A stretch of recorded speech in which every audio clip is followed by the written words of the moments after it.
Saudari-saudaraku terkasih dalam Tuhan Yesus Kristus, selamat pagi dan berkah dalam. Kita bertemu kembali dalam renungan harian Senin 13 Oktober 2025. Seperti biasa, kita mendasarkan permenungan hari ini pada bacaan Ekaristi. Bacaan pertama dikutip dari surat Santo Paulus kepada jemaat di Roma bab 1 ayat 1 sampai 7. Paulus menegaskan dia, hamba Kristus, dipanggil menjadi rasul dan dikuduskan untuk pewartaan Injil Allah. Injil yang dahulu disampaikan lewat perantaraan para nabi diberikan kepada dia sebagai rasul yang intinya mengenai anak Allah yang menurut daging dilahirkan dari keturunan Daud, tapi menurut Roh Allah dia dinyatakan sebagai anak Allah yang berkuasa, dibangkitkan oleh Allah dari antara orang mati. Itulah Yesus Kristus Tuhan kita. Daripadanya lah Paulus menerima kasih karunia dan jabatan rasul untuk menuntun semua bangsa agar percaya dan taat kepada namanya. Kepada kalian di Roma juga dipanggil dan dijadikan orang-orang kudusnya. Maka hendaknya kalian tinggal dalam kasih karunia damai sejahtera dari Allah Bapa. Sedangkan pada Injil dari Injil Lukas bab 11 ayat 29 sampai 32, Yesus mengecam angkatan yang tidak percaya sekalipun mengalami, melihat tanda-tanda yang dibuat oleh Yesus.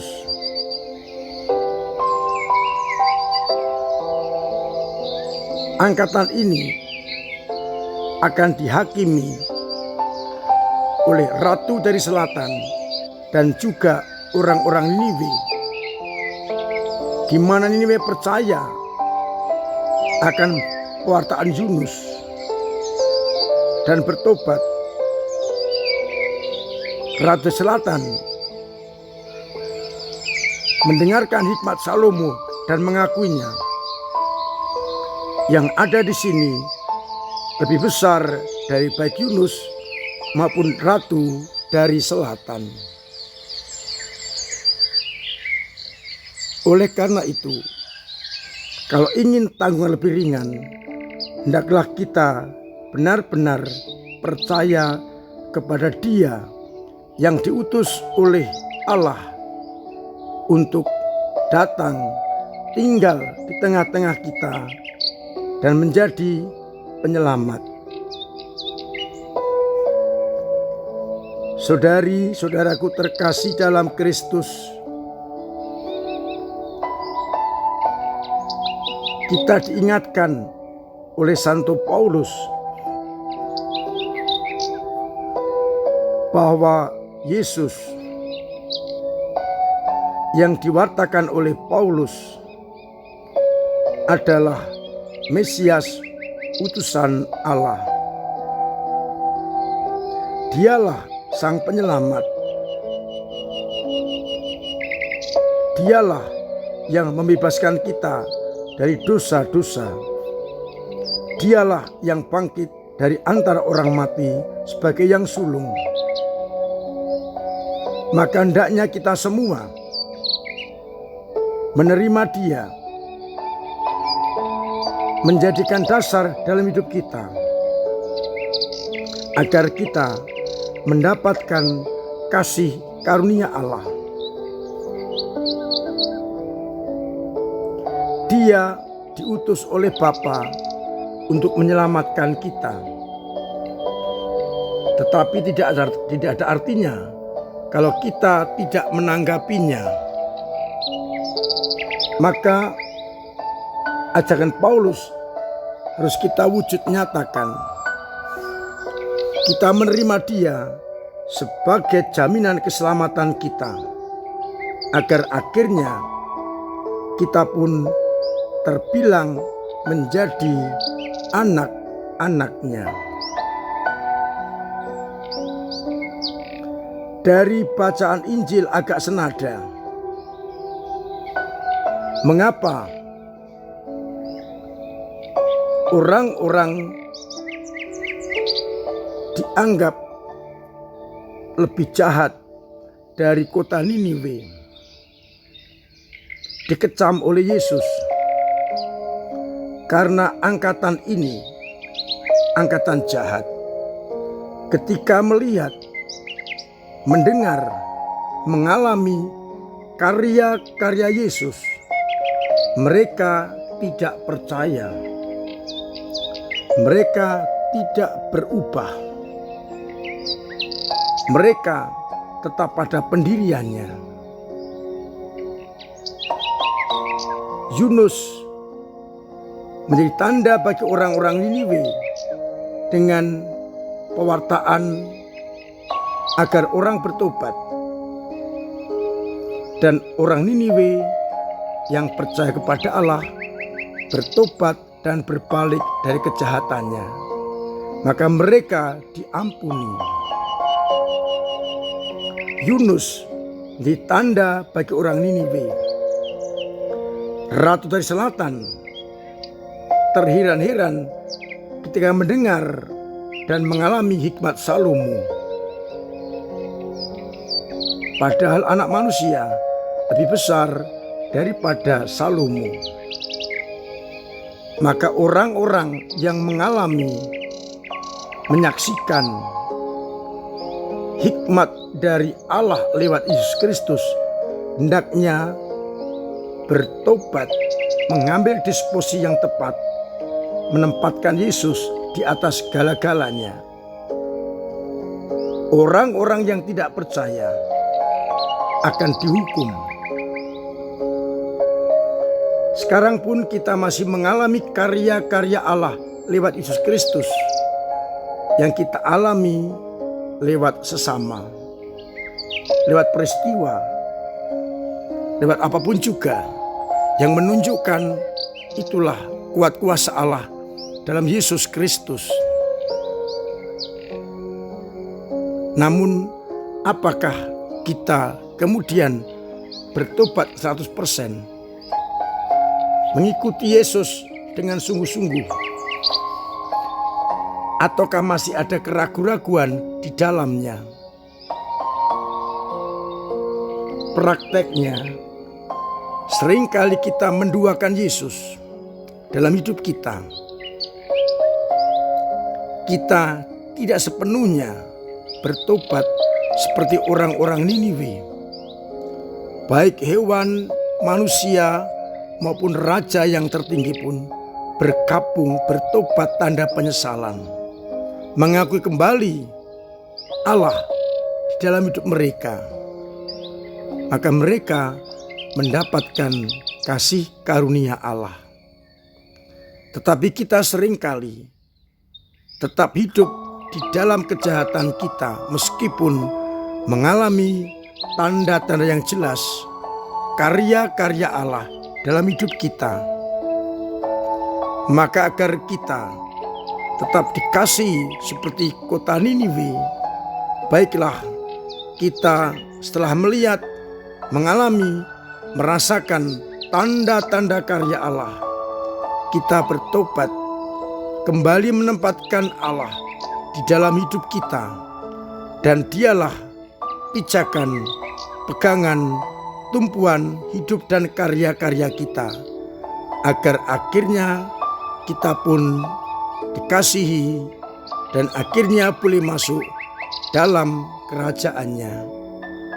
Mari kita cermati tanda-tanda yang datang dari Allah di sekitar kita. Dan perjumpaan dengan sesama, peristiwa yang kita jumpai, dan juga pengalaman-pengalaman kasih Allah yang kita rasakan. Semoga dengan itu semua, iman kita semakin mantap, berkembang, dan juga akhirnya boleh mendapatkan kasih karunia Allah. Tuhan memberkati kita sekalian. Amin.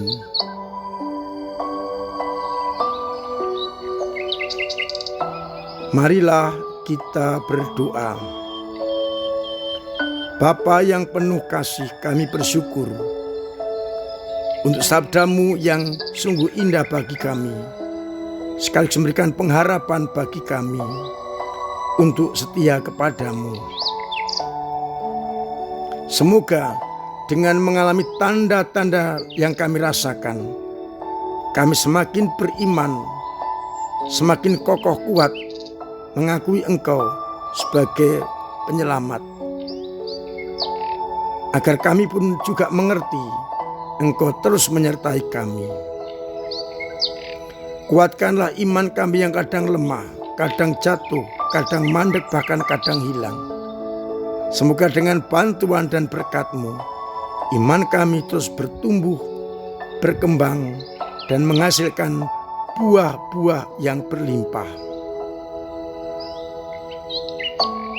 Semoga umat-Mu yang sakit Engkau sembuhkan, yang punya beban berat Engkau ringankan, yang punya persoalan Engkau bantu mengurai, yang punya kesulitan ekonomi Engkau lancarkan usahanya, agar akhirnya dalam situasi apapun mereka tetap beriman kepada-Mu. Untuk itu, sertai kami dengan berkat-Mu sendiri, Bapa dan Putra dan Roh Kudus. Amin.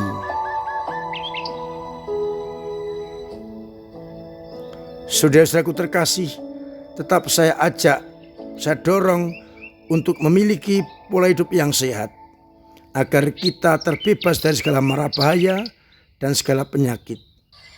Kalau kita sehat, keluarga sehat, sama sehat. Saya ingatkan, bulan misi MSF ini, mari kita tingkatkan kepedulian kita kepada para misionaris dengan doa-doa kita dan juga dengan dana. Maka amplop-amplop yang sudah diastok kundur dan diisi bisa dimasukkan ke dalam kotak-kotak persembahan. Dan yang masih ingin memberikan donasinya, amplop masih tersedia di dekat pintu masuk gereja. Bisa dengan transfer, dan bukti transfer tolong dimasukkan ke dalam amplop dan dimasukkan ke kotak itu agar bisa direkap. Saya yakin umat kudus peduli dengan para misionaris, yang dengan itu berarti panjenengan ikut bermisi lewat doa dan dana.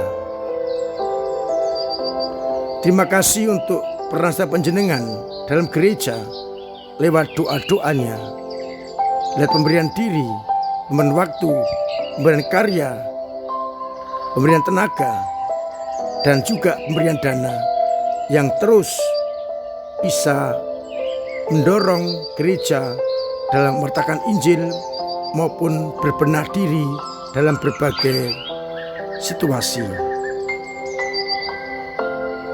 Kita bersyukur banyak orang yang peduli kepada gereja, sehingga gereja semakin nyaman.